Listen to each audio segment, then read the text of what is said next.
Hey, welcome to the Stringjoy Show. I am Ryan. If you're a guitarist looking to add some texture to your sound, you have likely gone down the road of checking out phasers and flangers. The phaser sound is a swirling and sweeping sound that is often associated with a lot of the 70s music. They used it on Rhodes guitar. It was on lots and lots of stuff.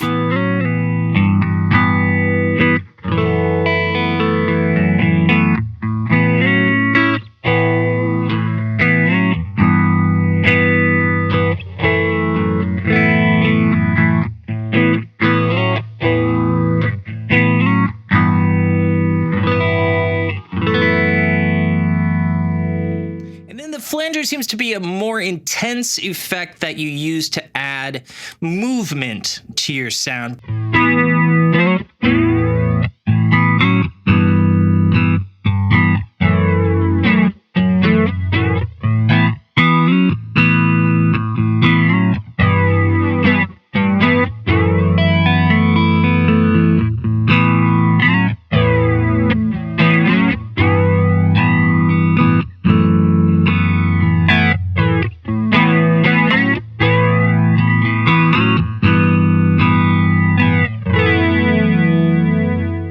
The two sound remarkably similar, and if you're like me, you have wondered what the differences and similarities are between the phaser and the flanger. When I considered which one of my friends would be nerdy enough to discuss this with me, the answer was pretty clear. We're going to talk with Matthew Farrow of Alexander Pedals and Disaster Area Designs. It's a long one, grab a cup of coffee, but the information provided here is really, really incredible.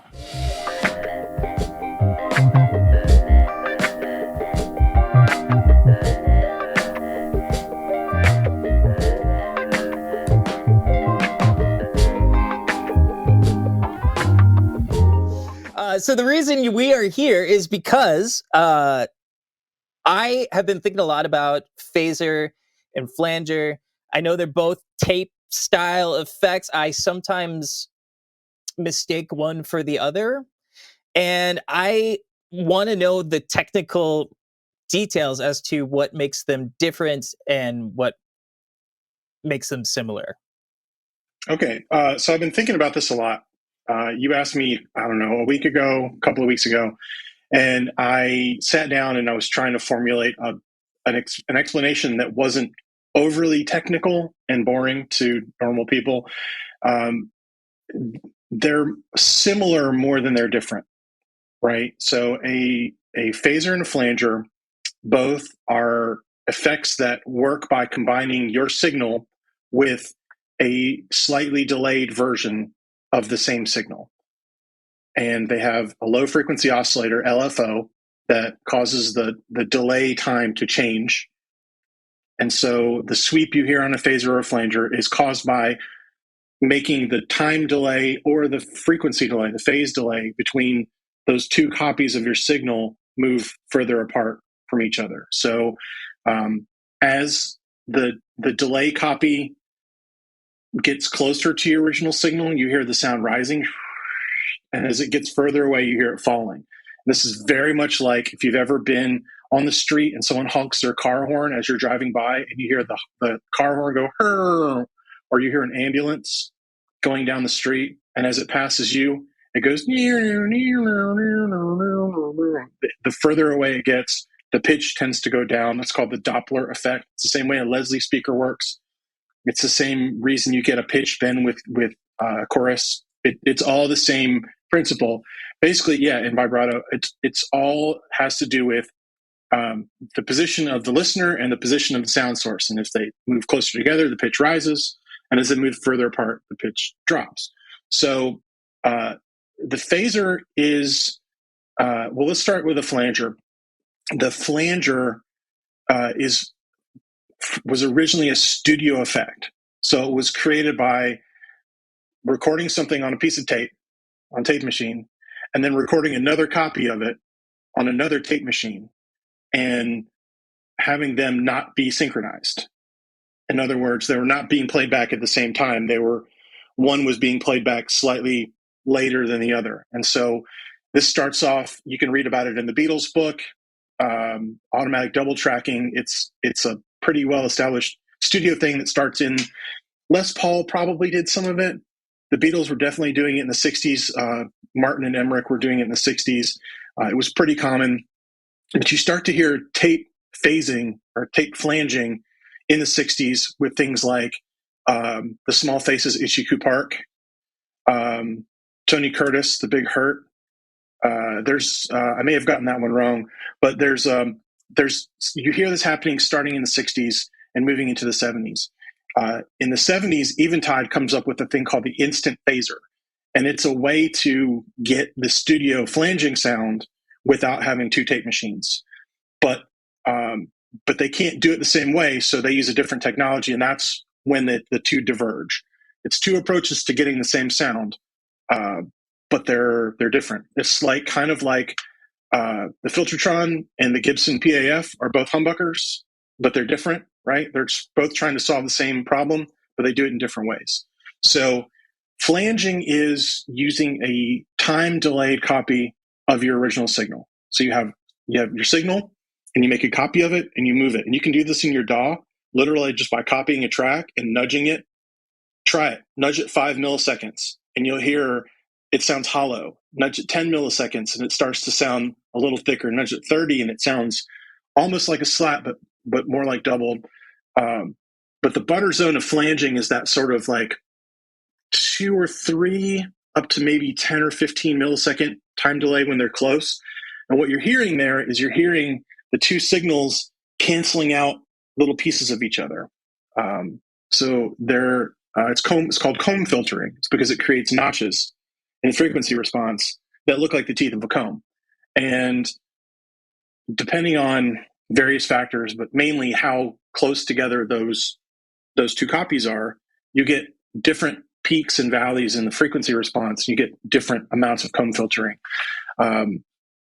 With the flanger, all those notches are equally spaced because you have a straight copy of the signal and it has the same frequency response. They sound the same, and so the notches are equally spaced.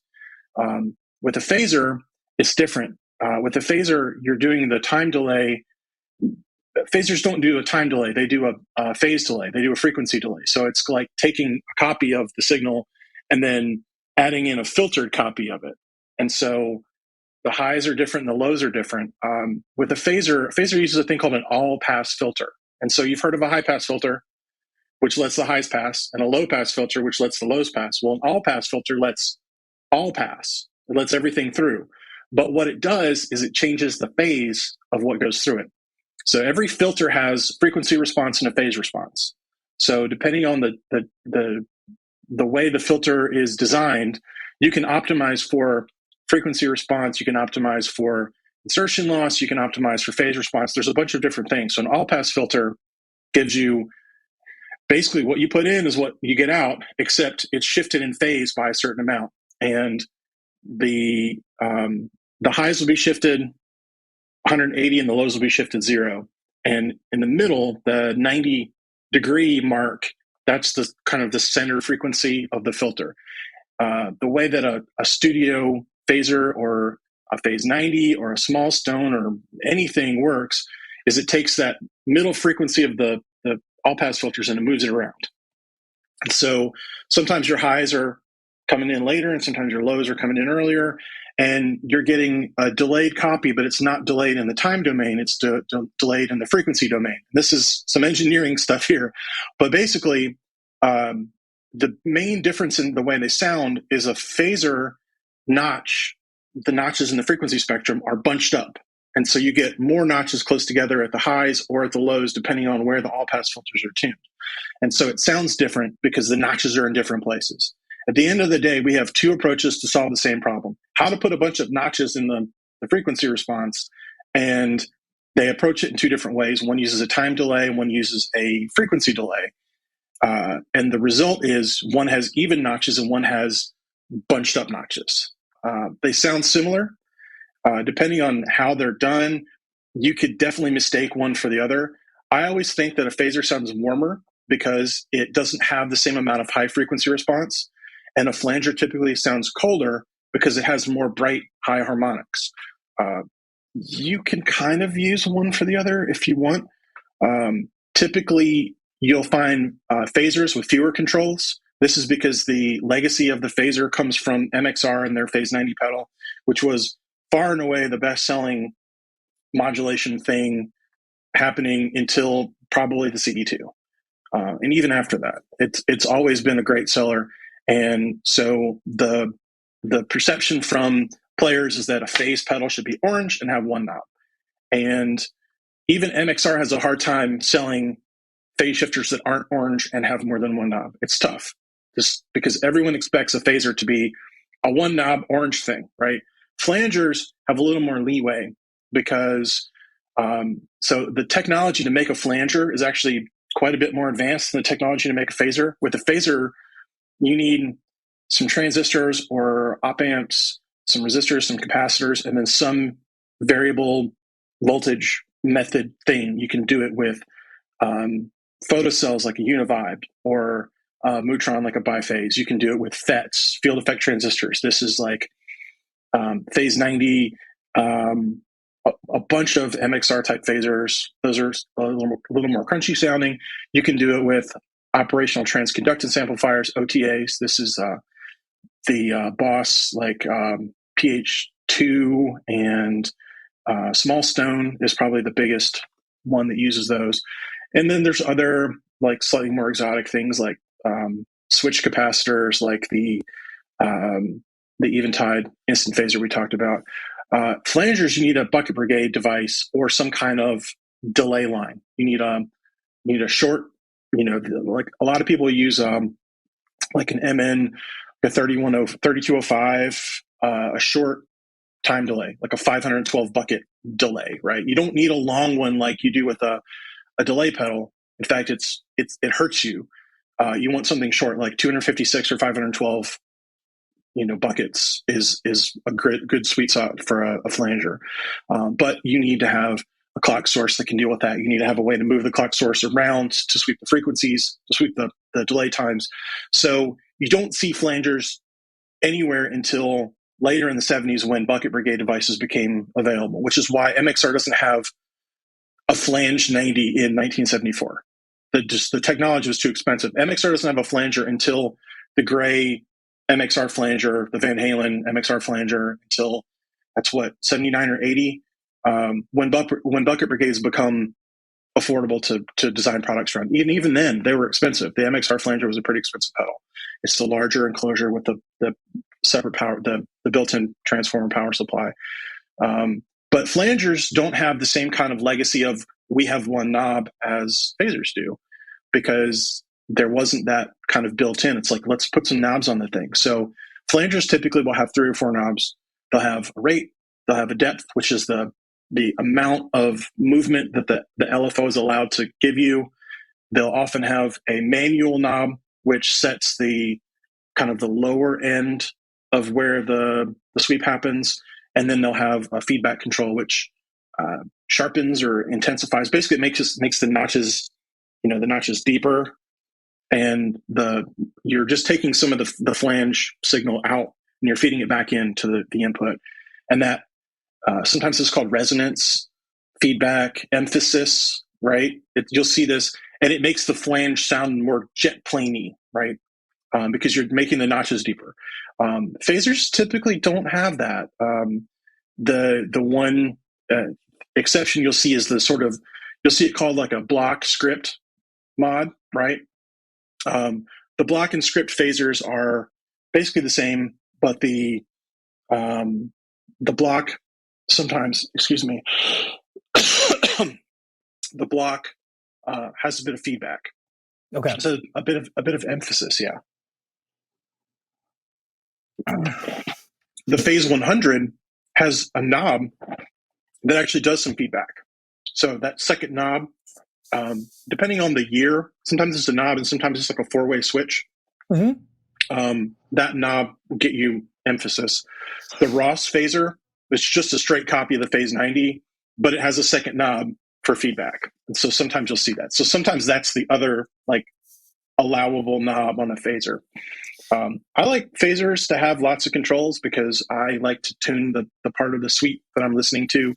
It's really useful if you're playing something that doesn't live in a, guitars like 82 hertz to like 2.2 kilohertz, right? It lives in a super narrow band.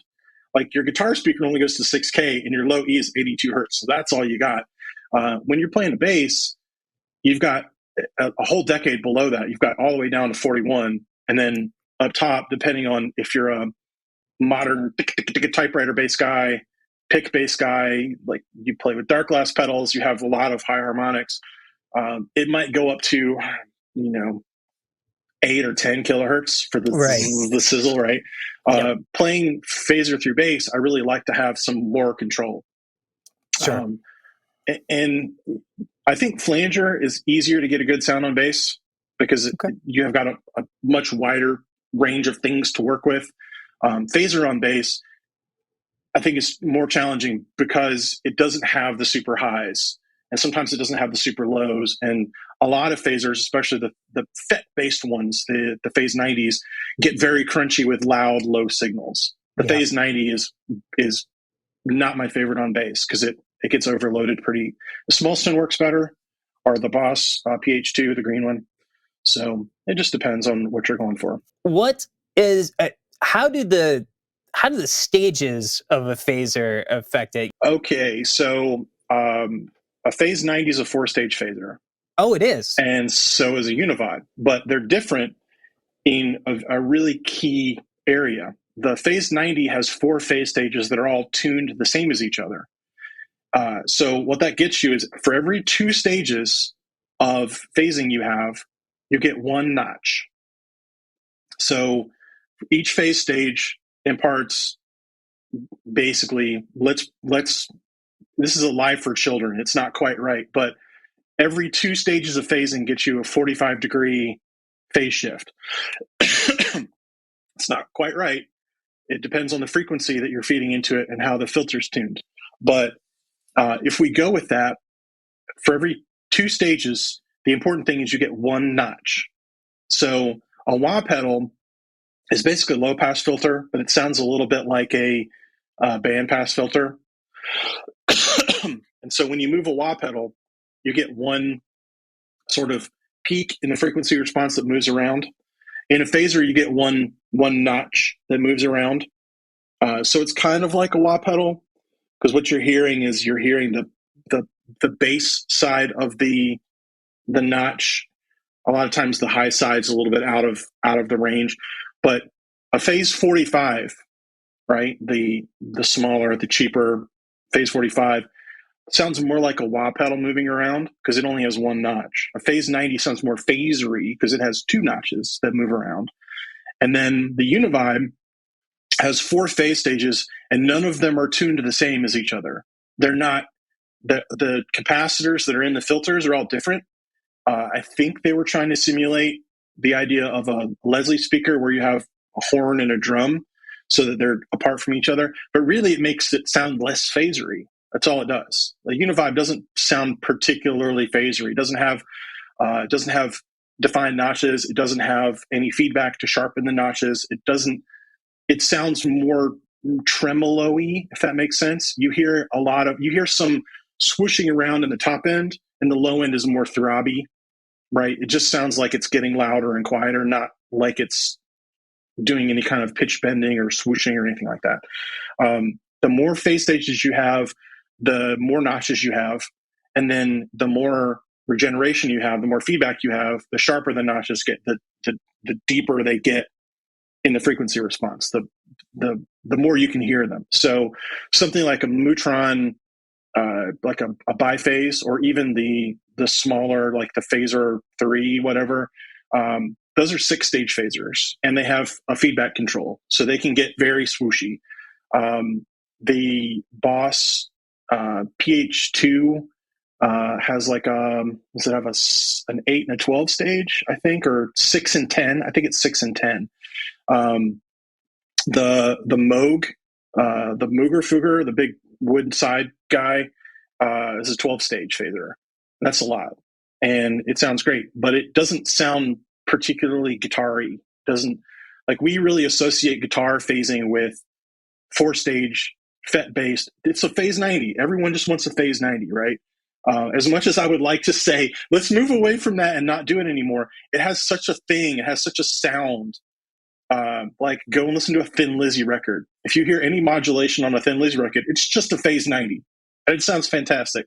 And it's like that. It's really, it's like the SM57. You know, like it's that sound that we know. It's that sound that we know. And even if you hate it, you know what you're getting out of it, you know, and you can also hammer nails with it if you need to. Uh-huh. Yeah, it's definitely. So I would say sweet spot for a guitar phaser is somewhere between 4 and 8. And then if you're doing more of a studio phasing thing, basically the more stages you get, the more notches you get, and the more like flanging it sounds. So if you had a 24-stage phaser, it could get pretty flangery because the notches keep going up the frequency spectrum. They're not even like a flanger. You'll have some that are kind of, I'm making gang signs here. You'll have some that are kind of bunched together and some that are further apart, right? And so it's not quite the same, but it's more like that. So the more phase stages you have, the more notches you have, the more sweepy, swooshy it'll sound. Okay. Extra credit? Okay. All right. Little extra credit. How does chorus fit into all of this? Because that's another one that's lumped in with those. Okay. So chorus it's the cousin of flanger. And chorus is basically, we talked about the kind of the butter zone, the sweet spot for a flanger is somewhere between like 2, 3, 5, and maybe 10 milliseconds of delay. Chorus, the sweet spot is more like 6, 8, 10 to maybe 15, 20. So it's a slightly longer delay. And so what that gets you is you don't have the sort of tight notches that you have. So the closer they are in time to each other, the more deeper, better notches you get, the more comb filtery it sounds. Like okay, so if you've ever heard the song "House Burning Down" by Jimi Hendrix Experience, that uses a pretty extreme tape flange at the end, and you can hear it has a kind of a guttural sound when the flange is descending, and then as it's ascending, going back up, it gets this very thin, tweezy kind of like super trebly, like the toe end of a wah, right? Similar to that. So there's no low end, there's only treble. And that's because there's a bunch of very deep notches notching out all the low frequencies there. You can only get that when the time delay is almost zero, right? And when we talk about through zero flanging, this is some serious extra credit. Through zero flanging, you have the delayed copy and the original copy. Well, if you make the original copy move past the delayed copy, so normally it does this, right? This hand is the hand without the ring is the original copy, and the hand with the ring is the delayed copy. So normally they do this. And in a through zero flanger, the delayed copy moves earlier than the other copy. So in order to do this, you have to have a delay on both. And so they both have to live in it. It's complicated, but basically, if you can take the flange and put it before the original sound, as you cross over zero, it nulls completely and you get nothing. And it's just, you hit this kind of dropout, and that's the through zero flanging sound. Well, chorus stays well away from that, so that instead of having these notches that develop here like this, right? And as they get closer together, right, is when they get here, it's nulled out and you get that comb filter thing. Chorus is like up here. And so you're getting the Doppler effect. You're getting the pitch bending from the delay moving closer and further apart, but you're not getting any of the notches. And so you don't have the frequency changing, jet planey whooshiness of it. If you have a flanger that has a manual control, you can use the manual control. You can set the depth low and use the manual control to increase the delay time and make it sound way more like a chorus. Flanger and chorus can be made to sound like each other, generally it's easier to take a flanger and make it sound like a chorus than it is to take a chorus and make it sound like a flanger, because most chorus pedals, A, don't have a lot of knobs, and B, are mostly fixed at a longer delay time, and they can't be forced into a chorus kind of configuration, right? It's kind of like you can drive your four-wheel drive off-roady car on a normal road, but also off-road, but it's a lot harder to drive your nice city car, take it rock climbing. You can't really do that. So the flanger is more the ATV, the all-terrain pedal of time modulation. Generally flangers have more knobs, more controls. Most chorus pedals have like 2 knobs, maybe 3. Like look at your typical, what's the typical chorus pedal? CE2, right? It has a rate knob and a depth knob, and the time delay is always going to be fixed, whatever. It can't get much lower than, I don't know, I have a chart somewhere, 8 milliseconds or so. So it never really gets into flanger zone. You can take a BF2 and make it sound a lot like a chorus. That's not that hard to do. Set the manual knob up fairly high and the depth knob low, regen, feedback all the way down, and rate to taste. Slower if you're into something a little more subtle, and faster if you want some warble.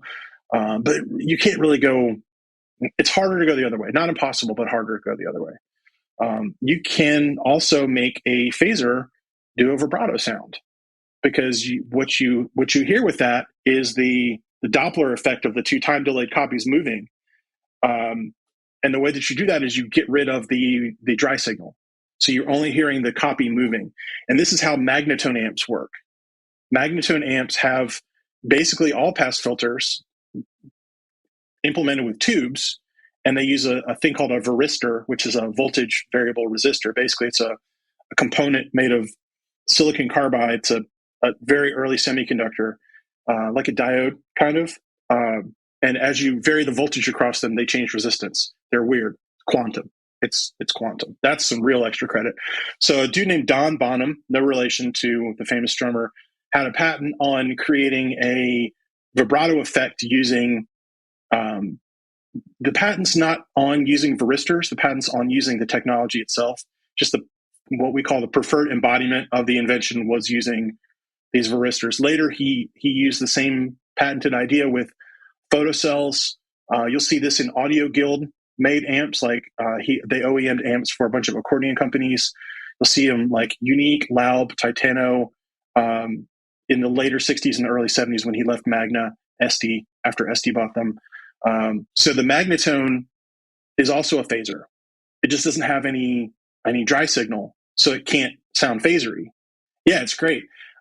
Custom amps. I've got one over here. The later 60s and early 70s, what we call the metal front custom amps, have a 2-stage phaser built into them with no dry signal to do vibrato. And it's great. It gets you, they have a tremolo knob and a vibrato knob, and there's one oscillator that controls both. And so you can have tremolo or vibrato in any mix you want. And it's fantastic. It's a super cool effect. My main gigging amp for years in the 90s was a 70s tuck and roll custom with vibrato, and it had a sound that nothing else had. And it does vibrato without any time delay, but with a pair of OTAs, like a small stone. So it's basically like a phaser, no dry signal, and vibrato. So you can get vibrato. You can get vibrato out of a phaser, out of a flanger, out of a chorus with no dry signal. But as soon as you put the dry signal back in, then it sounds like phaser or flanger or chorus, depending on how much time or frequency delay there is. So there you go. They're cousins, maybe, or rivals. I don't know. But their phaser is implemented with Eventide. Again, Eventide has the instant phaser, and this is the thing you hear on the drums in Kashmir. Todd Rundgren used them on everything. There's photos of him with like 8 of them on stools, and he's turning the knobs all at the same time. It's like a 2U rack unit, big sucker. They are, I have to look at the schematic again. I want to say 12-stage phaser on the left mono channel and an 8-stage phaser on the right channel to give you like a fake stereo effect out of them. Oh, super cool. And they use a totally different technology than everyone else does. They use a switched capacitor. They have a digital chip in there that they're just turning on and off really fast. So there's no optos, there's no FETs to distort. Optos are expensive and hard to match. You have to match them to get the deepest phase sound. Mutron used to custom have Hamamatsu in Japan custom make special photo cells for them where all the cells were matched with each other to get good phase sound out of them.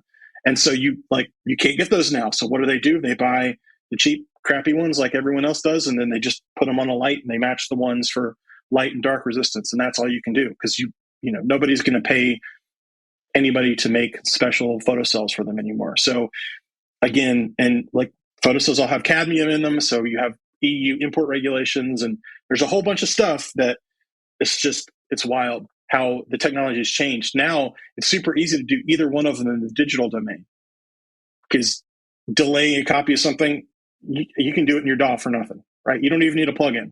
You can literally just copy, Command C, Command V, nudge it a few milliseconds. Hey, I have a flanger. So it's, we're so spoiled now by all the cool stuff we have. But back in the day. So the Eventide Instant Phaser was a way to get the flanging sound without using two tape machines. That was the whole point of it. It was, here's how you get the tape flanging without tape. And they specifically called it the phaser because they knew that they weren't doing it the same way. And I think that's the first time it's called phasing or phase shifting. I think that's the first product that uses the word phaser. I could be wrong. Richard Factor at Eventide would know better than me, but I think they're first. And then later they come up with the instant flanger, which is the same idea, but with a time delay instead of a phase delay, instead of a phased array, a bunch of all pass filters. So they sound different. They both sound cool. And it just depends on what you're going for. Interestingly, the instant phaser doesn't have any feedback. It doesn't have a way to sharpen those notches. And I think that's a missed opportunity. I think it'd be real easy to put a pot on there. Sounds like somebody should do that. No, they're expensive now.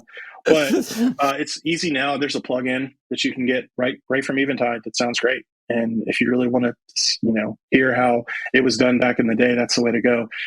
You can go and buy a Phase 90 in any Guitar Center, and that's a great way to hear the difference. You can use plugins in your DAW again. If you record at all, even if you don't record, you can download something like Waveform, Traction. There's plenty of free DAWs out there, Reaper, and use the stock plugins and hear for yourself which one you like better. If you have a multi-effects, like I have a Helix here you can't see it because it's in front of me, but I have a Helix on my desk here that I use for auditioning things, and it's got great phaser and flanger implementations in it. You can hear the difference and compare them. I would say, and again, as a pedal maker, the issue that I've run into is people go, oh, well, the phaser and the flanger sound the same. And I think for people who don't care about them the way I care about them, I think that they're probably interchangeable.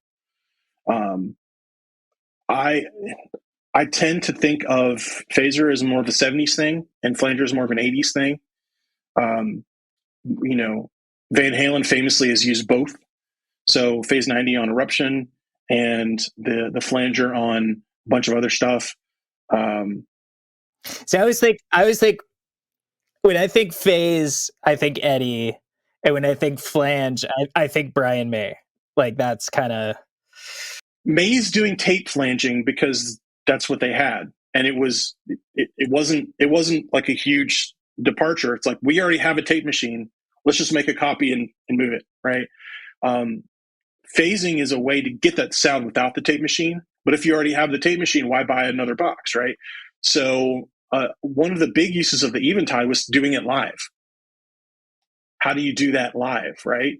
It's like, oh, okay, well, I have this magic box now with like a couple of knobs on it. Man, this thing's awesome. And so that's when you see that kind of thing happening.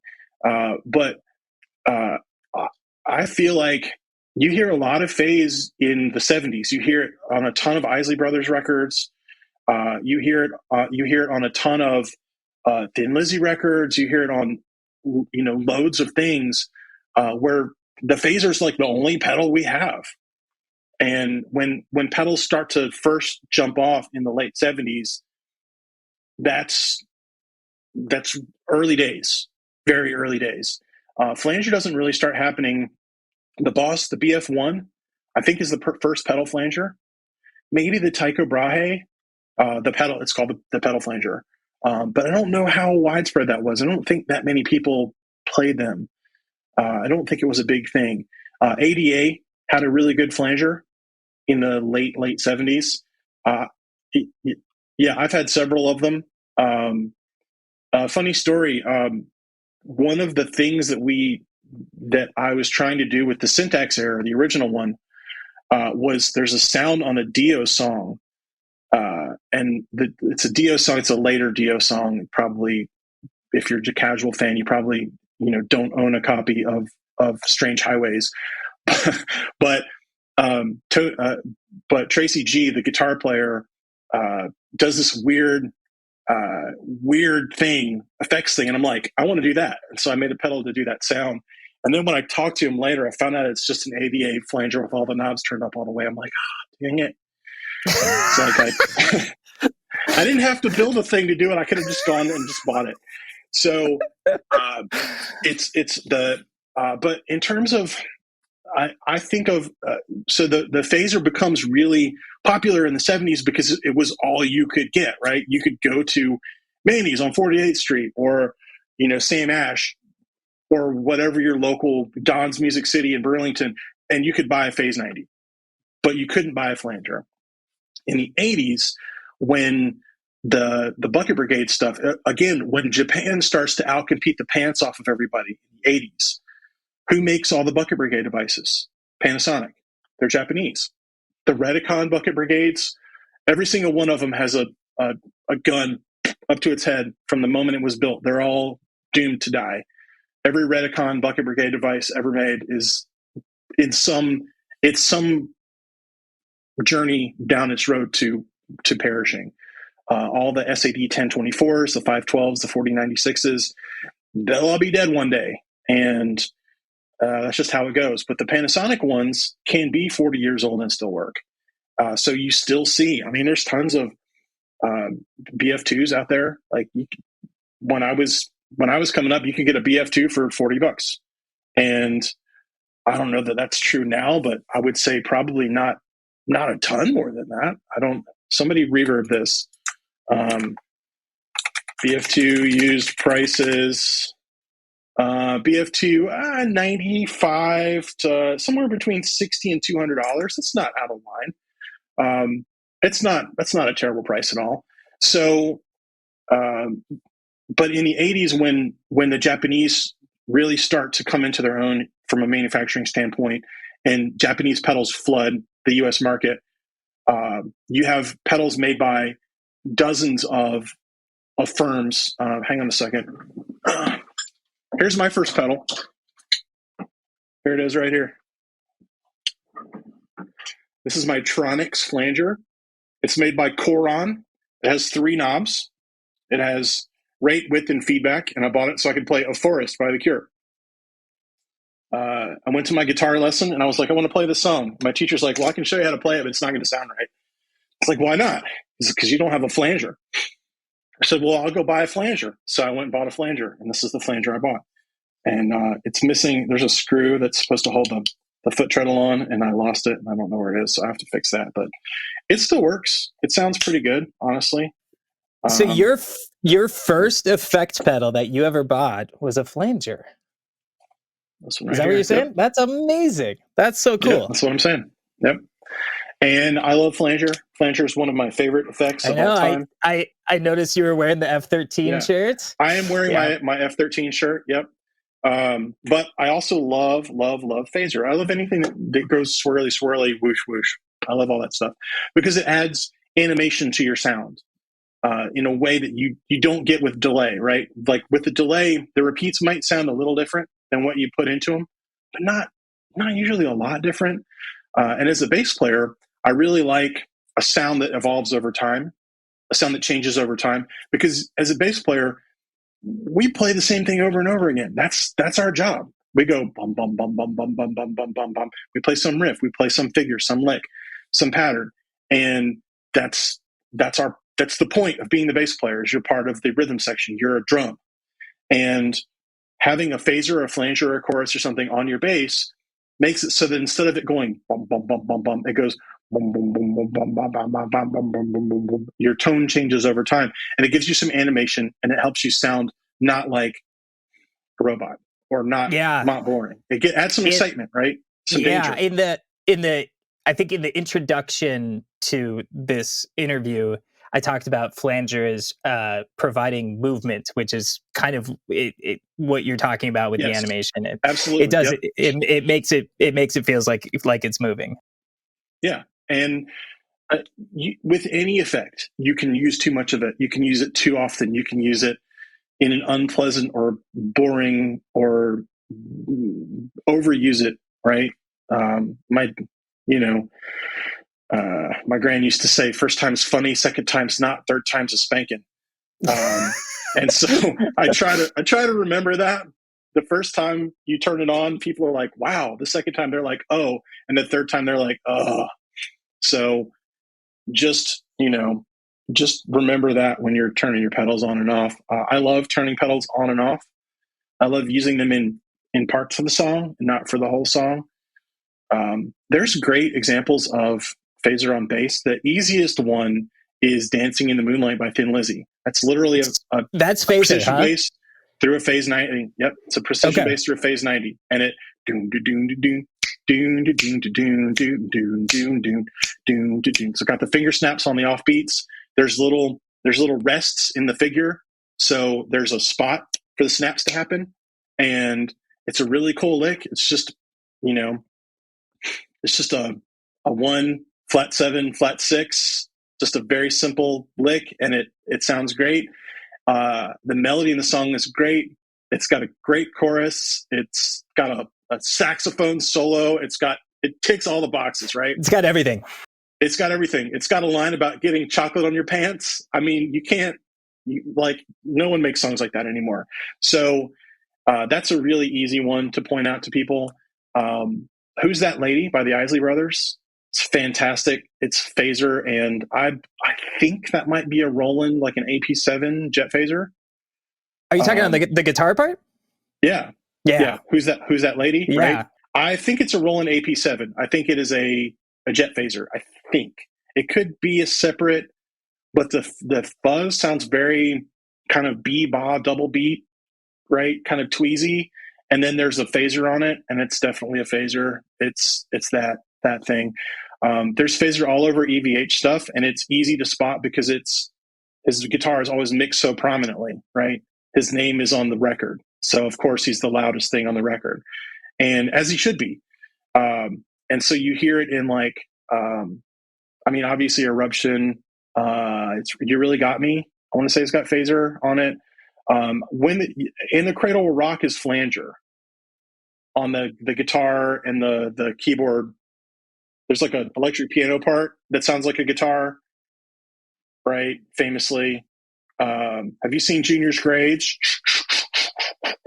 Right. That's that, right? There's a lot of flanger around. There's a lot of subtle, beautiful flanger used by Robin Guthrie of the Cocteau Twins on, listen to anything on Four Calendar Cafe or Milk and Kisses, any of that stuff. There's a lot of flanger, but you won't know it's flanger because he's not going for those tightly spaced notches, and he doesn't have the depth cranked up. He's using it in a very subtle way, in such a way that you can leave it on for a whole record and not be mad about it. So that doesn't happen everywhere. Again, tasteful, subtle use of effects, you can get away with a lot longer duration. You can use them a lot more. So, I'm not telling you anything you don't already know. You know how to not use pedals. Yeah. But when you're starting out, man, you do not know how to not use pedals. If you have a pedal on your board, it gets used at least once in every song.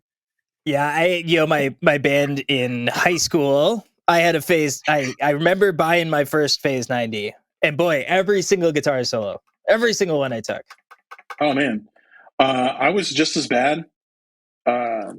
So my board right out of high school. The band I was in high school was an acoustic duo because I went to a small.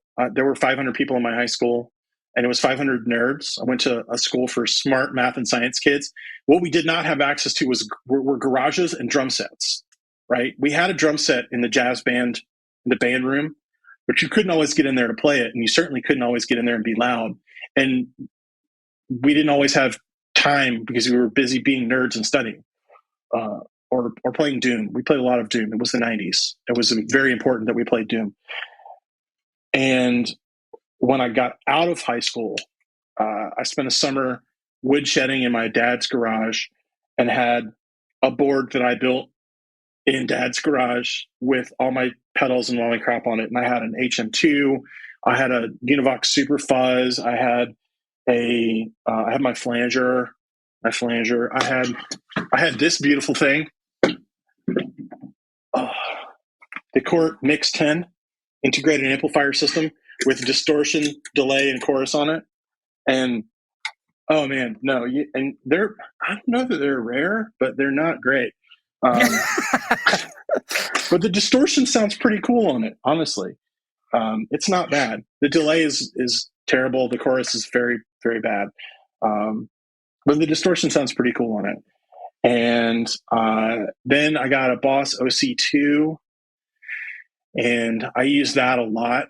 I played in a one guitar band, and so I was playing guitar. And when I would take a solo, I would turn on the OC2 to have some low end in my solos, so that it wouldn't sound. It's a Prince thing, right? You turn on the OC2, and when you play your solo, it doesn't sound like the bass player is the only guy filling in the rhythm. You have some you still have some mid range left in the band. And I did that a lot. And, it's the dumb stuff everybody has. Like I had a Morley, like power distortion wah. It's three things in one. Obviously, it's better.